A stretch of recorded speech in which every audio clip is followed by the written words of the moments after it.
My biggest flex in life is when I got a better six pack because I stopped focusing on abdominal workouts and rather started focusing in on core workouts. So I was a gymnast my entire life, meaning that I had a six pack at a very young age. And once I started becoming more of a gym girly, I was so fearful of losing my six pack. And so because of this, I always thought I had to do a bunch of crunches in order to maintain this six pack. However, the more that I've been studying and learning about the entirety and importance of all of these core muscles, not only did I start incorporating them more into my workouts, I actually saw a difference and a better core as well as just like a better presentation of my six pack. As mentioned, I've always had low back pain as well, and I think it's because I've had this imbalance of my rectus abdominis to the rest of my core muscles. So as soon as I started adding in even these core exercises, not only did I get a better six pack, but I also stopped having low back pain. So it's like a 2-for-1 combo. It was actually insane. So the word abs and core are always like interchangeably flipped in the fitness industry, but they're actually two different things. So when someone says abs, they're more than likely probably referring to your rectus abdominis, which is like your first layer of abdominal muscles on the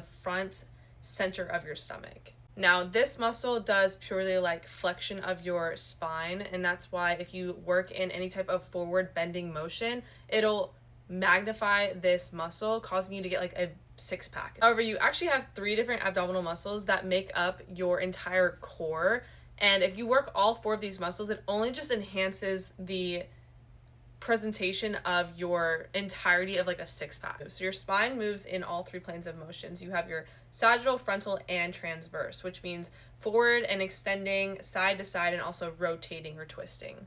Now, these muscles have to work in unison in order to stabilize your spine in any type of dynamic or functional movement that you're doing in your day-to-day. So to work all of these core muscles, all you have to do is more like stabilizing core exercises. So these are just some of the exercises that I would flip in and out depending on what exercises you're wanting to do to get a better core. So instead of doing basic crunches in the gym, replace that exercise with leg lowers or like trunk stabilization with lower extremity movement. My personal favorite is on a bench. I lay on my back and do like leg lowers off the end of the bench. If you're doing any type of hanging like leg lift or tuck in or essentially like a hanging crunch, replace that exercise with a plank. Any type of plank. It can be a normal plank, side plank, or even like a Copenhagen. Bye.